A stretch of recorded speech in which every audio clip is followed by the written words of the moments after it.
ఢిల్లీలో వైసీపీ నేతల ఫిర్యాదుల పర్వం నడుస్తోంది. ఏపీలో వైసీపీ నేతలపై జరుగుతున్న దాడులపై కాసేపట్లోనే ఎన్హెచ్ఆర్సీకి, ఎస్సీ కమిషన్కి ఫిర్యాదు చేయబోతోంది వైసీపీ బృందం. రాష్ట్ర ప్రభుత్వమే దాడుల్ని ప్రోత్సహిస్తోంది అంటూ వైసీపీ ఎంపీలు, ఎమ్మెల్యేలు, ఎమ్మెల్సీలు ఫిర్యాదు చేయబోతున్నారు. ఇప్పటికే పార్లమెంట్లో వైసీపీ ఎంపీలు ఆందోళన కూడా చేపట్టారు. ఏపీలో రాష్ట్రపతి పాలన విధించాలి అంటూ నిన్న వైసీపీ డిమాండ్ చేసింది. We want justice. We want justice. We want justice. We want president rule in AP. You want justice. You want justice. You want justice. మా ప్రతినిధి గోపీకృష్ణ మనకి లైవ్ లో సిద్ధంగా కనిపిస్తూ ఉన్నారు. తాజా అప్డేట్స్ తో గోపీకృష్ణ, మరి కాసేపట్లోనే ఎన్హెచ్ఆర్సీకి అలాగే ఎస్సీ కమిషన్ కి కూడా వైసీపీ బృందం ఫిర్యాదు చేయబోతోంది. ప్రధానంగా ఎవరెవరు వెళ్లి కంప్లైంట్ చేయబోతున్నారు, ఎన్ని గంటలకు ఎన్హెచ్ఆర్సీకి, ఎన్ని గంటలకు ఎస్సీ కమిషన్ కి ఫిర్యాదు చేస్తారు?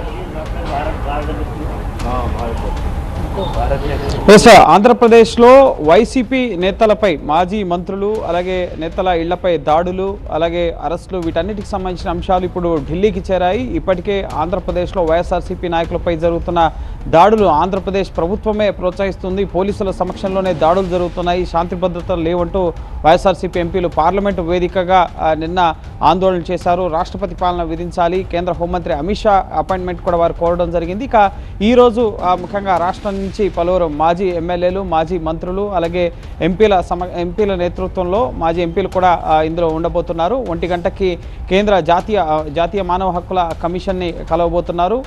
అక్కడ ఫిర్యాదు చేయబోతున్నారు. ఏ విధంగా అంబటి రాంబాబు నివాసం పైన అలాగే జోగి రమేష్ నివాసం పైన దాడులు జరిగాయి, దళితులపైన, పార్టీ కార్యకర్తలపైన ఏ విధంగా దాడులు జరుగుతున్నాయన్న అంశాలకు సంబంధించిన ఫోటోలు అలాగే వార్తాపత్రికల కథనాలు, వీటన్నిటికి సంబంధించిన వివరాలను కూడా ఎన్హెచ్ఆర్సీకి అందించబోతున్నారు.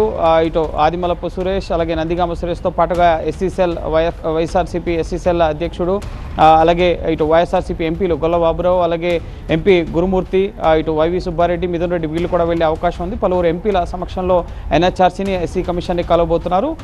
మధ్యాహ్నం 3 గంటలకి ఎస్సీ కమిషన్ని కలిసి రాష్ట్రంలో ఎస్సీలపై, దళితులపై జరుగుతున్న దాడులకు సంబంధించి అక్కడ కూడా ఫిర్యాదు చేయబోతున్నారు. అనంతరం సాయంత్రం 4 గంటలకి వాళ్ళు మీడియాని అడ్రస్ చేయబోతున్నారు. ప్రధానంగా ఇటు ఏ విధంగా అంబటి రాంబాబు నివాసం పైన, వాళ్ళు నివాసంలో మహిళలు ఉన్నప్పుడు ఏ విధంగా హత్యాయత్నం చేసే దిశగా ఇటు రాడ్లతో, కర్రలతో దాడులు చేయడం, ఇంటి అద్దాలు, కార్లను ధ్వంసం చేయడం, ఇటు జోగి రమేష్ నివాసంపై కూడా జరిగిన దాడి, వీటన్నిటికి సంబంధించిన విషయాలని కూడా ఫోటో కాపీస్తో సహా ఇటు ఎన్హెచ్ఆర్సీకి, ఎస్సీ కమిషన్కి అందజేయబోతున్నారు. సో ఇప్పటికే కేంద్రంలో ఉన్న జాతీయ సంస్థలకి రాష్ట్రంలో పరిస్థితులు వివరించడంతో పాటుగా కేంద్ర హోంమంత్రి అమిత్ షాకి అలాగే స్పీకర్ ఓం బిర్లాకి, ఇటు ఇప్పటికే రాష్ట్రపతి అలాగే మిగతా వారి అపాయింట్మెంట్స్ కూడా, కేంద్ర హోంమంత్రి అపాయింట్మెంట్స్ కూడా కోరారు. రాష్ట్రంలో శాంతి భద్రతలు చేదాడుతున్నాయి, కేంద్రం అండ చూసుకొని, ఎన్డీఏలో భాగస్వామ్య పక్షంగా ఉంది కదా అని చెప్పి అండ చూసుకొని ఇష్టానురీతిగా రాష్ట్ర ప్రభుత్వ ఆధ్వర్యంలోనే పోలీసులు కూడా తమకు ప్రొటెక్షన్ ఇవ్వడం లేదు అన్న అంశాలని కేంద్రం దృష్టికి తీసుకెళ్లే ప్రయత్నం అయితే వైఎస్ఆర్సీపీ నేతలు చేస్తున్నారు. గతంలో కూడా సోషల్ మీడియా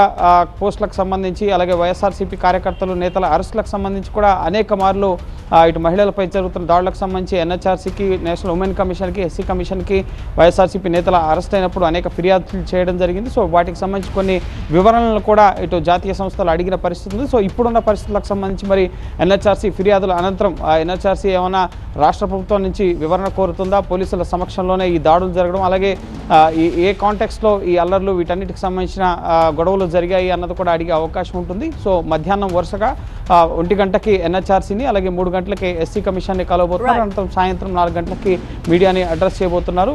సో హోంమంత్రి అపాయింట్మెంట్ దొరికితే కేంద్ర హోంమంత్రిని కూడా వాళ్ళు కలిసే అవకాశం ఉంది. Thank you Gopikrishna.